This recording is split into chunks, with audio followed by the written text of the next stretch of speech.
All right, thank you. So I've got about apparently 5 or 6 minutes to say the most useful things I can think of. I'm going to do my best. It was suggested that I distill things down to three items. I think I'll go with 4, and I'll try. I think these are pretty important ones. Some of them are going to sound like, well, you've heard it before, but it's worth re-emphasizing. I think the first is you need to work, depending upon how well you want to do, and particularly if you're starting a company, you need to work super hard. So what does super hard mean? Well, when my brother and I were starting our first company, instead of getting an apartment, we just rented a small office and we slept on the couch. And we showered at the YMCA, and we're so hard up we had just one computer. So the website was up during the day, and I was coding at night, 7 days a week, all the time. And I sort of briefly had a girlfriend in that period, and in order to be with me, she had to sleep in the office. So work hard, like every waking hour. That's the thing I would say particularly if you're starting a company. And I mean, if you do simple math, say like, okay, if somebody else is working 50 hours and you're working 100, you'll get twice as much done in the course of a year as the other company. The other thing I'd say is that if you're creating a company or if you're joining a company, the most important thing is to attract great people. So either join a group that's amazing that you really respect, or if you're building a company, you've got to gather great people. I mean, all a company is a group of people that have gathered together to create a product or service. And so depending upon how talented and hardworking that group is, and the degree to which they are focused cohesively in a good direction, that will determine the success of the company. So do everything you can to gather great people if you're creating a company.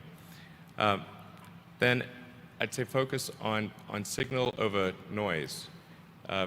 A lot of companies get confused. They spend money on things that don't actually make the product better. So, for example, at Tesla, we've never spent any money on advertising. We put all of the money into R&D and manufacturing and design to try to make the car as good as possible. I think that's the way to go. So for any given company, just can keep thinking about, are these efforts that people are expending, are they resulting in a better product or service? And if they're not, stop those efforts.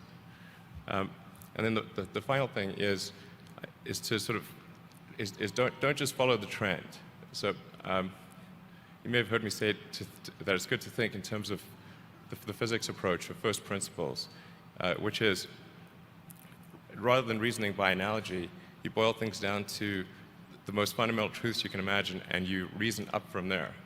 And this is a good way to figure out if something really makes sense, or if it's just what everybody else is doing.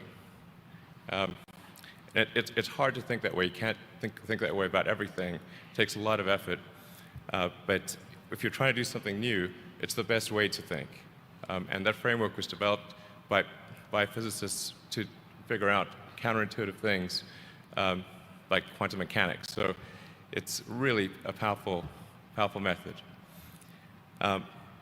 Anyway, so that's, and then I think that the final thing I would encourage you to do is, now is the time to take risk. You don't have, you don't have kids. Your obligations. Well, sorry. Probably don't have kids.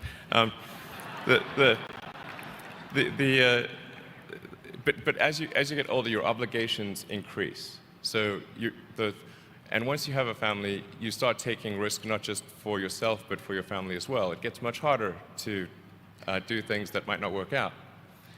So now is the time to do that before you have those obligations. So I would encourage you to take risks now. Do something bold.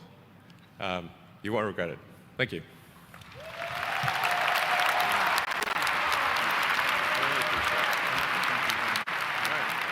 I hope that was helpful.